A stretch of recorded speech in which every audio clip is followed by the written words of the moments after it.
And when I woke up this morning, I was feeling pretty dangerous.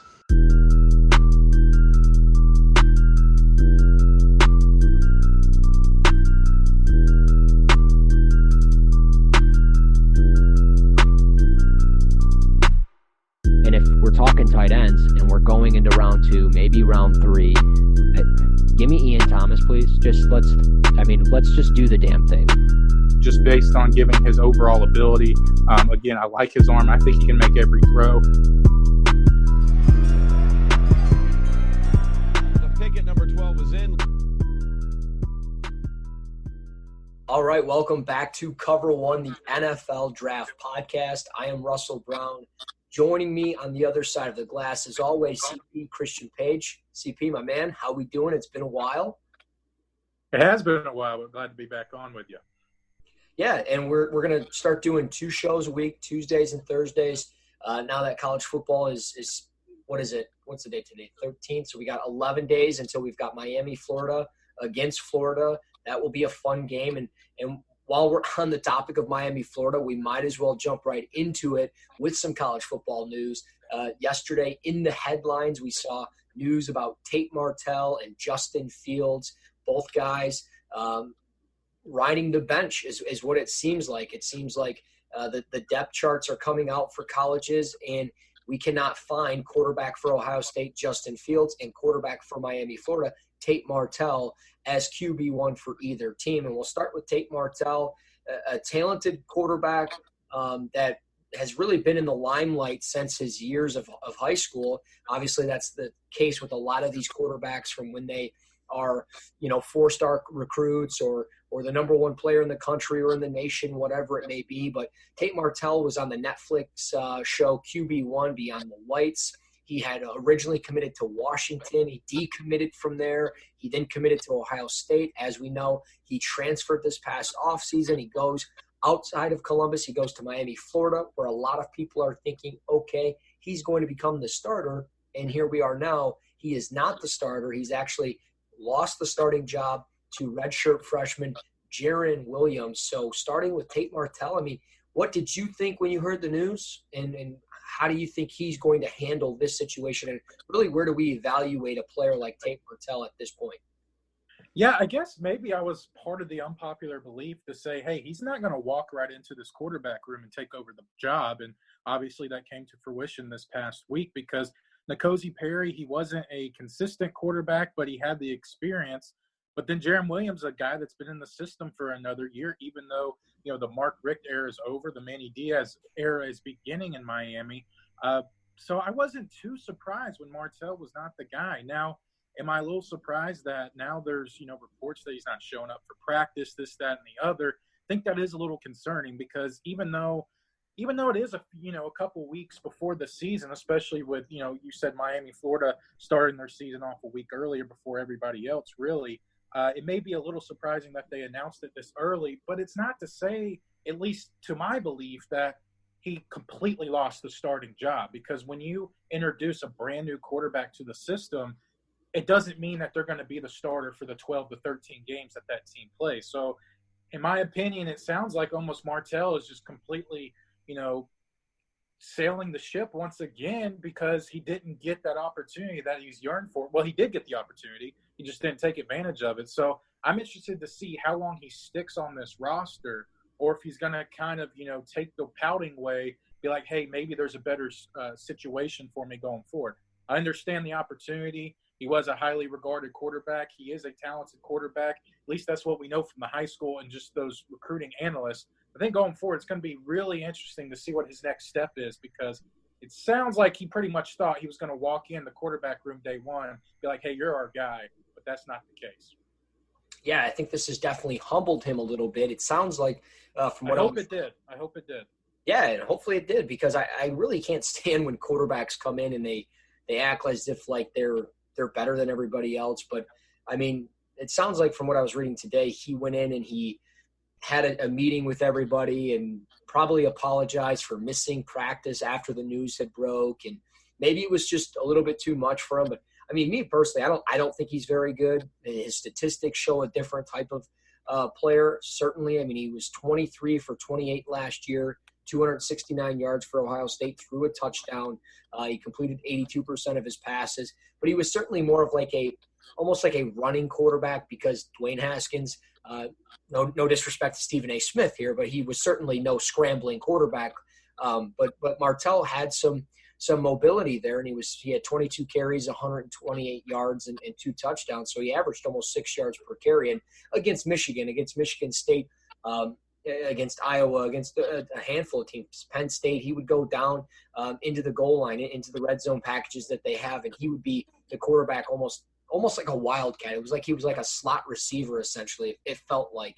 He's only 5'11", 205 is what he's listed at. So we'll see really what happens with Tate Martell. I'm curious where he could go if he decides to transfer again. I don't even know if that's possible. I don't know if you've transferred this year, do you have to you can't just keep transferring. I'm assuming if you commit, you got to commit for the year or however it works, and then you can decide if you transfer again.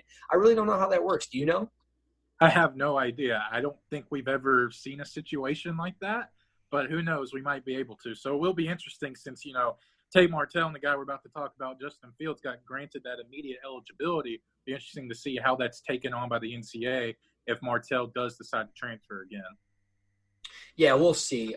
As far as the whole Justin Fields thing, and as we brought him up, I mean, certainly yesterday, the news had broke about Tate Martell. At the same time, we heard some stuff about Justin Fields.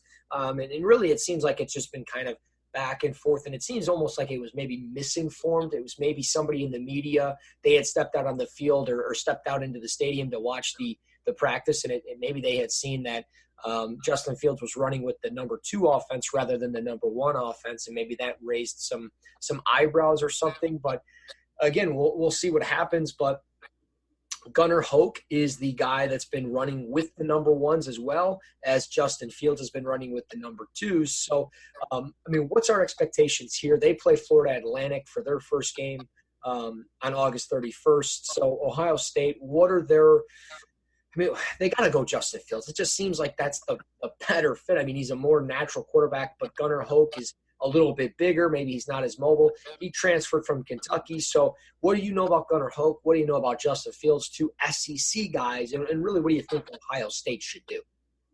Yeah, I don't know much about Gunnar Hoke, but there's probably a reason for that. I mean, when you're sitting there as the quarterback for the Ohio State University, you want a little more, experience of reputable experience. But Gunnar Hoke, he was a decent recruit, didn't make it at Kentucky, and then now transferring at Ohio State. But yeah, I'm with you. I think Justin Fields is going to be the guy at the end of the day.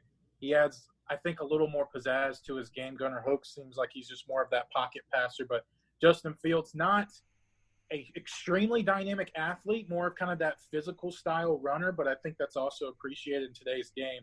But with Justin Fields, he kind of came in, I don't know if I can use this phrase on offense, but on sub packages on offense where he would kind of be that wildcat quarterback, a little bit what you were talking about with Tate Martell. But Fields, he has a little bit of some passing experience as well. So I don't think it's necessarily throwing, just Justin Fields into the fire as kind of being pigeonholed as that running first quarterback, which that may be his role.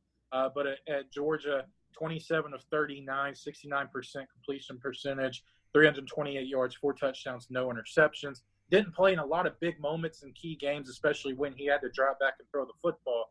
But I think at the end of the day, Justin Fields, I think he's going to mature in that offense because a lot of people really overreact when players don't necessarily digest, not an NFL playbook, when they don't digest the college football playbook. I don't care if you're going from Georgia to Ohio State. Those offenses, there are some complexities in them, and they're not necessarily 100% similar. So it's going to take some time. So I think this is a slight overreaction. Now, if against, their first opponent week 1, if we don't see Justin Fields in the game period, then yes, major red flags. But I think, give it week 2, maybe week 3, I think Justin Fields will be announced as your full-time starter. Yeah, we'll see. I mean, I definitely agree. I think it'll be Justin Fields. It's almost like Gunnar Hoke's going to just come in and be like the next Craig Krenzel. I don't know if anybody will remember who that is, but he played for Ohio State back in 01, 02, and 03, and he was a 5th-round pick in 2004. But he was like a 6'4", 220, 215 type of quarterback. But he was 24-2 as a starter there, and he helped Ohio State beat Michigan in Ann Arbor for the first time since 1987. So like they had lost to Ann Arbor for like 14 straight years, or well, I guess you could say seven straight years or 7 straight times because they alternated every year. But yeah, either way, I mean, it's crazy. So we'll see. It seems like that'll be like a similar type of quarterback battle, and maybe that's what Gunnar Hoke will be. So we'll see. It'll be a lot of fun, but let's focus on the 2020 NFL Draft. We are going to be doing top 30 players before the college football season starts. We're both going to give our top 30 players, and today we're going to go with we'll go with 5 guys each, and then we'll end the show with some preseason rookies that we liked in week 1. And if we have time, of course. But, we're trying to, like I mentioned to everybody, we're trying to do this show Tuesdays and Thursdays, and we want to do it like 30 minutes each. Rather than doing one big show that lasts an hour, we want to spread it out, and we want to give you guys as much of the podcast as we can. So let's start with our top 30 players. I will put you on the clock first with your 30th ranked player of the preseason going into college football this year. It's maybe a little surprising to some, just based on maybe just the publicity, but in the offense that he's in, and my 30th best player going into the season as an NFL draft prospect is Grant Calcaterra, the tight end from Oklahoma, 6'4", 240 pounds. He's not this uber productive tight end, 26 receptions, 396 yards, and 6 scores last year, but the guy catches everything. Any big play that you see in the red zone, the majority of time, Calcaterra is going to be on the receiving end of that. Strong yet really soft hands, makes a lot of tough catches in traffic, a consistent red zone target, and really a nuanced route runner, which can kind of not necessarily be an anomaly for some tight ends, but he has a really solid ability to make certain cuts, and he's very aware of coverages to get open, finds that cushion in the zones to make sure his quarterback can deliver a clean ball to him.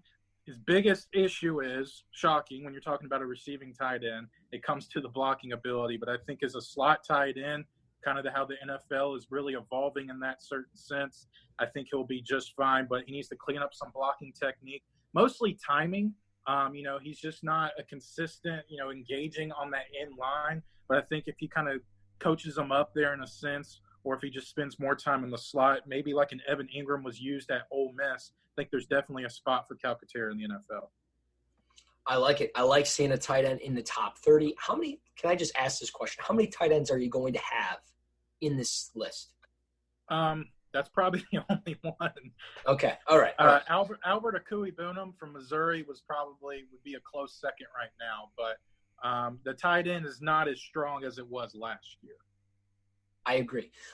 Okay, my 30th ranked player, I'm going with an edge rusher, and this is by far one of my guys, one of the guys that are on brand. I know he's at 30, so it's like, dude, if he's like part of the team, he should be like top 5.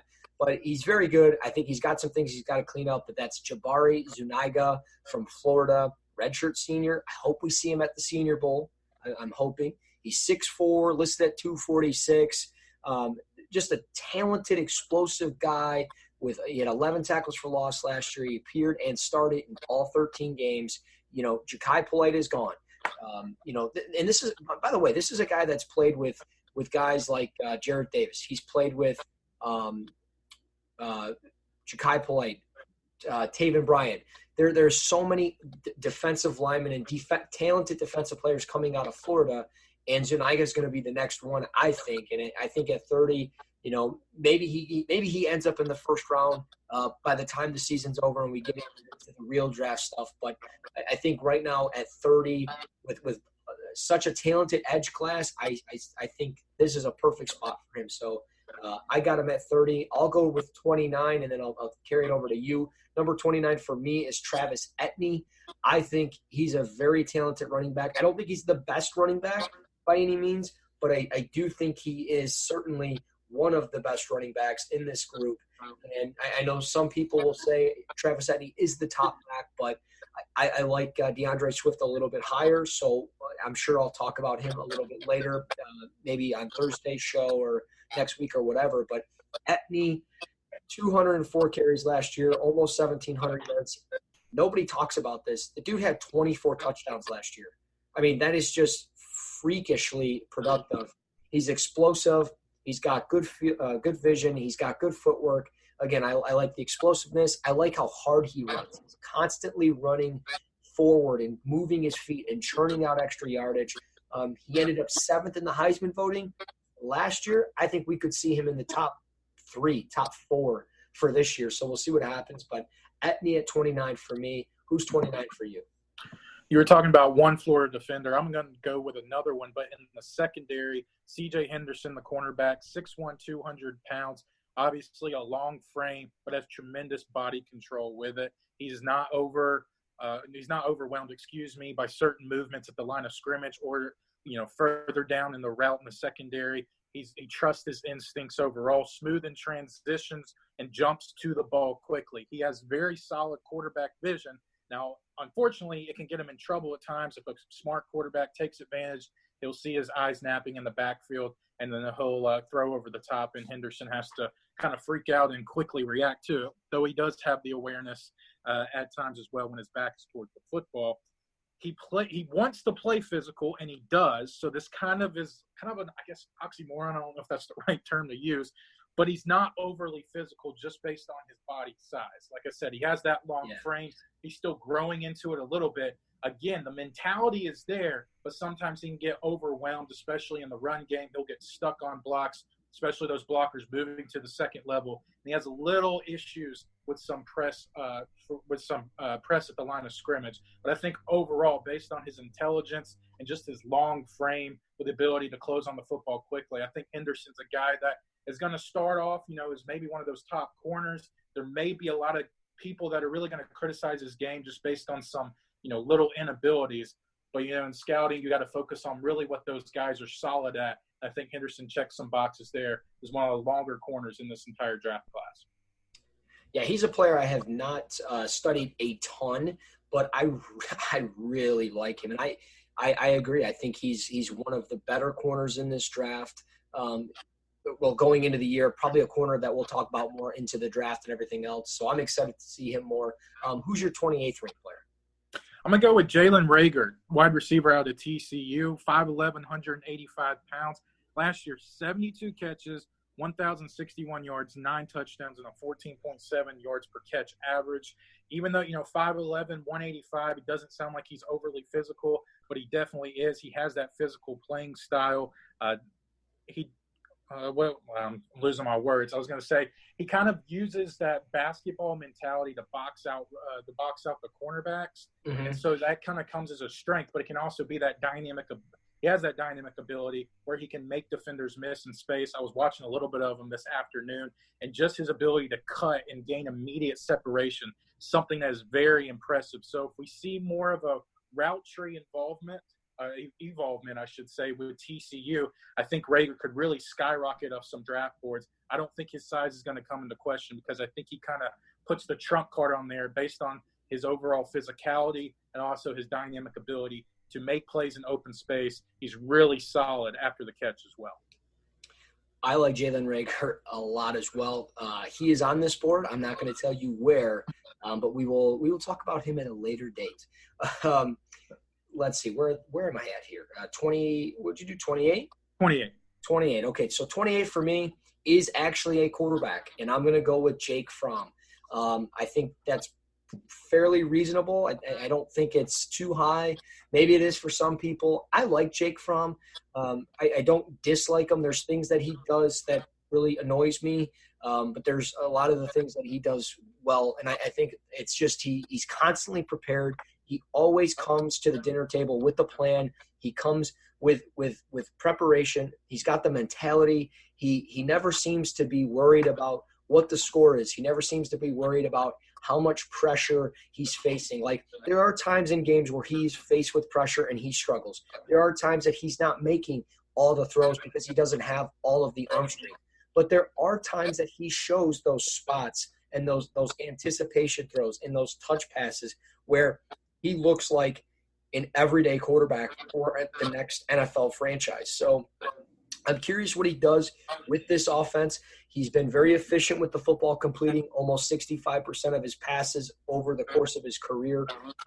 54 touchdowns to 13 interceptions. You can't go wrong there. He's always had a good running game. That will stay the same this year with DeAndre Swift. But again, where will this offense be with the loss of all the receivers from Riley Ridley to I'm drawing blanks here. Mecole Hardman. Mecole Hardman. Isaac Nauta, all those guys. So Jake Fromm, to me, I think at 28 is fine. That's not a first-round grade by any means. That would probably be in the second round somewhere. I think is a fine spot for him. So we'll see. So that's for him at 28. At 27, a guy that I think is just fantastic, Isaiah Simmons. I really like the hybrid ability that he brings, a freak athlete, 88 tackles this past year, 9 tackles for loss, 2 sacks. He had a pick, 3 forced fumbles.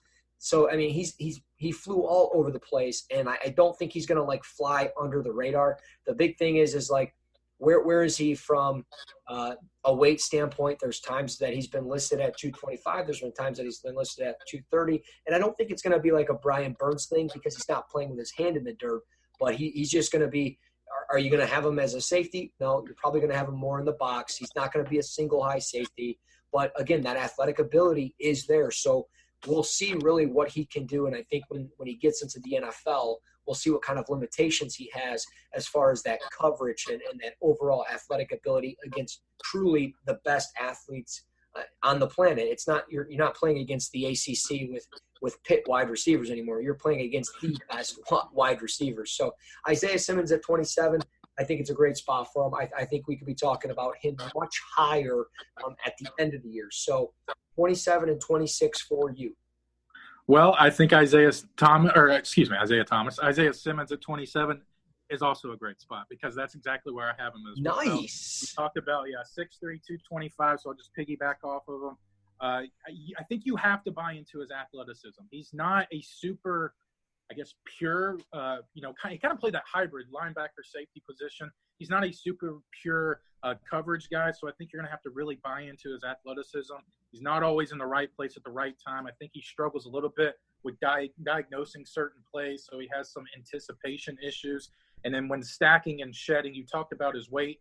That's not necessarily really goes in hand with being able to stack at the line of scrimmage, but I think that kind of goes along with his ability to diagnose and just kind of stay true to that integrity of the play. Meet your blocker at the point of attack, control him, whether you're releasing from him or just kind of getting in the way to make sure those run lanes are filled. So I think there's going to be a lot of discipline, things he's going to have to clean up, but he's kind of played all over the place, so it's not necessarily his fault. So if he stays true, depending on what position he's going to play this year, I think if he stays true to one of those positions, I think we can see him reach possibly, maybe not his full potential, but I think we're going to see more and more glimpses of his potential week in and week out. Now I'll go to number 26, Jonathan Taylor, the running back out of Wisconsin, 5'11", 215 pounds, junior, 300 attempts last year, 2,100 yards with 16 touchdowns. And even though 307 attempts, he averaged 7 yards per carry, which is almost unheard of. The biggest issue with him going forward is he has 600 carries going into year number 3. And so you're going to think, if he stays on par, carrying over from last year's success to this year's success, he's going to have anywhere from 875 to 900 carries. I'm not saying I necessarily have a problem with that, but there are going to be a lot of evaluators, which they definitely should note that. They should definitely highlight that in their scouting reports, that are going to have an issue with that and be like, hey, are we sure we want to go forward with him? But what he's really excellent at is really everything. He's a skilled runner with the ball in his hands. He's patient when he needs to be, but also can, just hit the burners and just be super aggressive in between the tacklers. He slices and dices with within the interior with really solid vision, in my opinion. I think the biggest weakness is, we're talking about, his carry load, but the reception game is not necessarily there. So I compared him to Melvin Gordon entering his third year, his final season. Melvin Gordon had only 3 catches going into his final season at Wisconsin. He had 19 in his last year up in Madison. So I think if Jonathan Taylor can kind of be more involved in that receiving game, I think it wouldn't be surprising if you're seeing him picked in the back end of that first round because he has that ability to really dominate in between the tackles. He has that speed for his size. I think Jonathan Taylor is one of the best, not just best running backs, I think he's one of the best players in college football, period. I like that you mentioned Melvin Gordon. I'm not saying you're scouting the helmet here. I don't think that you are, because I think it's a very good comparison as far as the statistics. But for people that are saying, oh, guys can't catch in college, well, then that means they can't catch in the pros. I know he's only got 16 career receptions, Jonathan Taylor, but let me just say this. Melvin Gordon, 182 receptions in his career in 4 years so far. He had 50 receptions last year, 58 the year before. Yeah, he's one of the best and most underrated pass catchers for the running back in the NFL. Yeah, Easy. It's crazy. So, we'll see what happens. I like Jonathan Taylor a lot.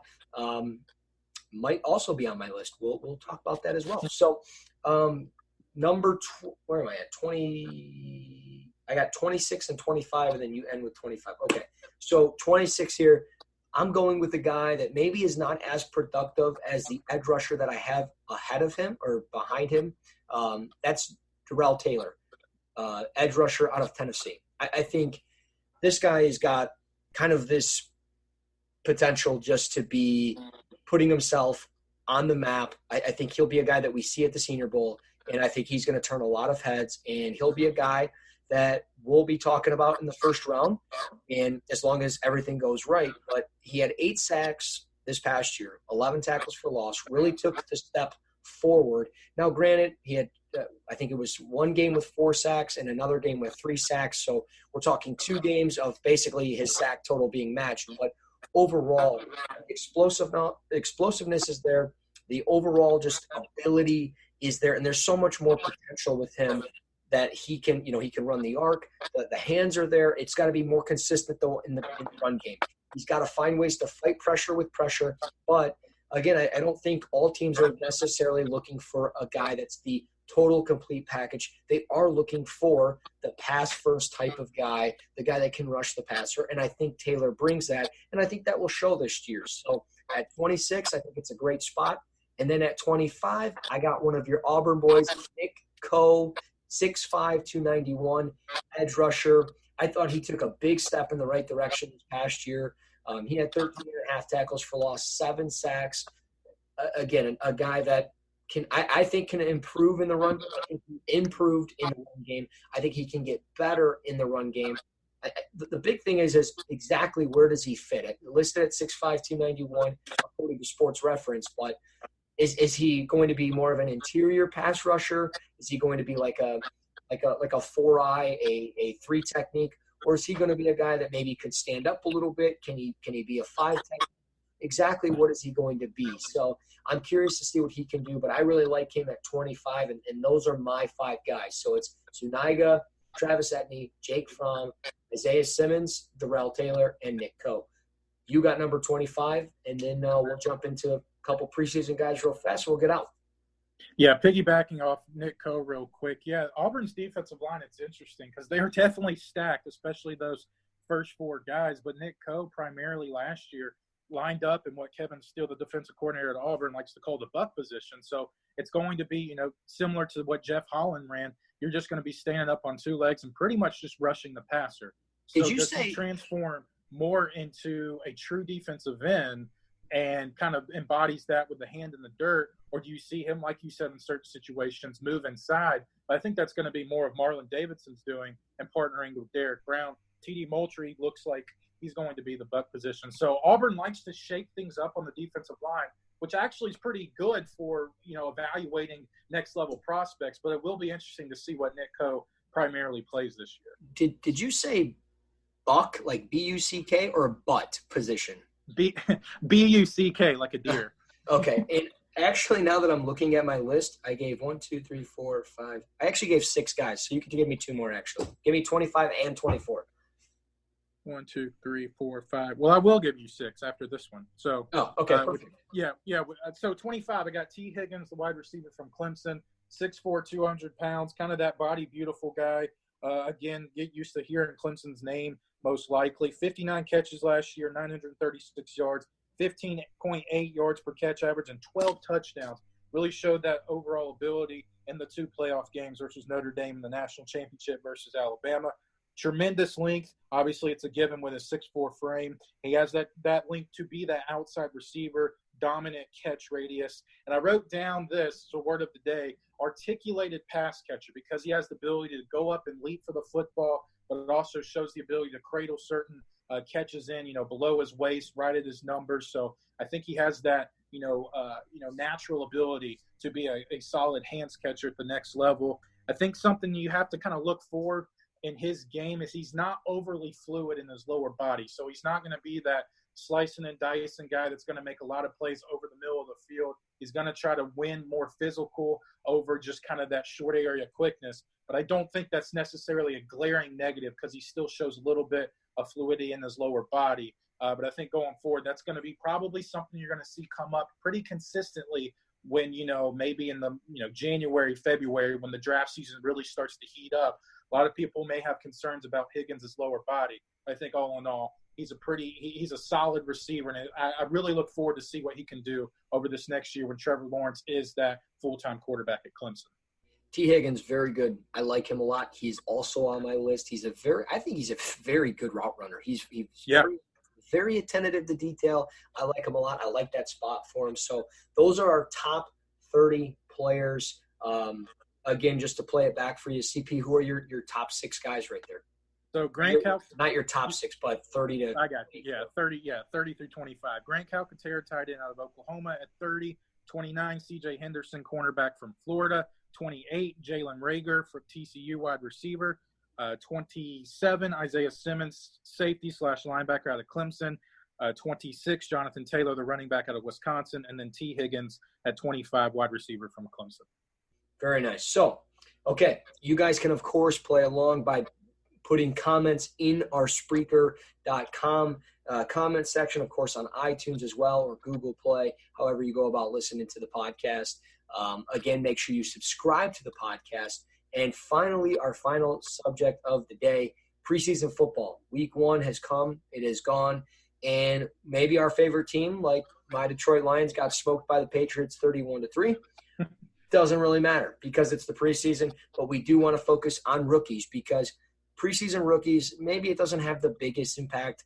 Yeah, maybe they're playing against second-team guys, but it's fun because we spend all this time evaluating and predicting where a guy's going to get drafted. Then we get to the preseason, and they're actually playing, and then we're like, oh, we don't care about that. We should actually care about that, and we should spend a little bit of time talking about it. I don't want to spend the whole show talking about it, but a minute here or there, no big deal. Preseason rookies, give me 2 guys if you have 2 guys. I can go first if you want. 2 guys that really stood out week 1 from this past weekend. Perfect. I got 2 guys at the same position on the same team, so this will work out just swimmingly right here. Very nice. So Deebo Samuel, the rookie wide receiver out of South Carolina, now plays for the San Francisco 49ers, had a couple catches for 61 yards, had a little speed sweep for 14 rush yards. And then Jalen Hurd, the rookie out of Baylor, kind of that converted running back to wide receiver, had 3 catches, 31 yards, and a couple touchdowns.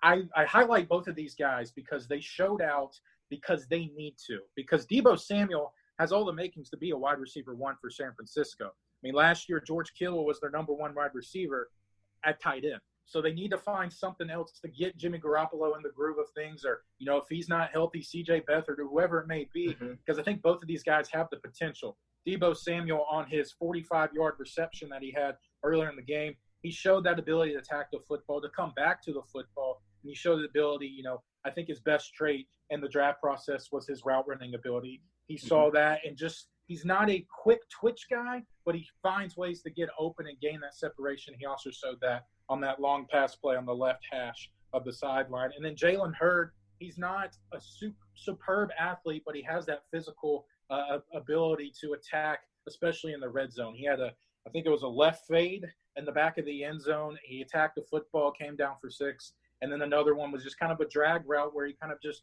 wiggled his way through the safety and the linebacker, found an open spot and an easy target for the quarterback. So I think I highlight both of those guys because I think based on opportunity and skill set, it makes a lot of sense because that's when you're kind of joking and talking about, preseason doesn't matter to some folks or some teams. But in this sense, it matters a lot for them just based strictly on opportunities. And if you're fantasy players, you may want to start thinking about them, especially if you're like a 20-round fantasy league. So I think those are two guys, Deebo Samuel, Jalen Hurd, two guys that needed to stand out. And I think 49er fans, Coach Shanahan, are going to be very happy for what they saw this past weekend. Yeah, no doubt. They stood out in a big way. I got a lot of guys I can talk about. I could talk about David Montgomery, Daniel Jones, but I do want to talk about two guys that I was big fans of in the draft process. Jacoby Myers out of NC State, very much one of my guys, just like every single NC State guy, right? But he goes against the Lions. He's 6 receptions for 69 yards and 2 touchdowns. He is going to be on this roster, in my opinion. I'd be shocked if he wasn't. Just his ability underneath, ability in the middle of the field. It's almost like having 2 Julian Edelmans. Maybe he's not as shifty or as fast or as elusive as Edelman, but I think he's going to be efficient as a route runner. I think he's going to be a possession guy. And in the red zone, you can't go wrong. And by losing Rob Gronkowski, you're going to need a guy like this. I'm not saying he's going to big body linebackers or safeties. But, again, like I said, middle of the field and everything else, he's going to be very, very good. And then Devin Singletary for the Buffalo Bills. I thought he had a good first game. And a lot of it's because he did something he doesn't do, and that was catch the football out of the backfield. He had 3 receptions for 31 yards. He had 9 carries for 27 yards. And on top of it, he was able to just be that pinball type of running back that he has been so many times. And I thought he did a really good job. So Singletary, Myers, Jalen Hurd, Deebo Samuel, these guys did fantastic week 1 for the preseason as well as other guys. But we'll leave it to those 4 guys. We will be back on Thursday. Well, I will be riding solo on Thursday. CP will be out of town doing his thing. So that's all good. But we will be back on Thursday with another show. Thank you guys for joining us as always. Be sure to subscribe to the podcast. Be sure to smash the follow button on Twitter @_Christian Page, @Russ NFL Draft. Until next time, CP, thank you very much. We will talk to you guys again soon.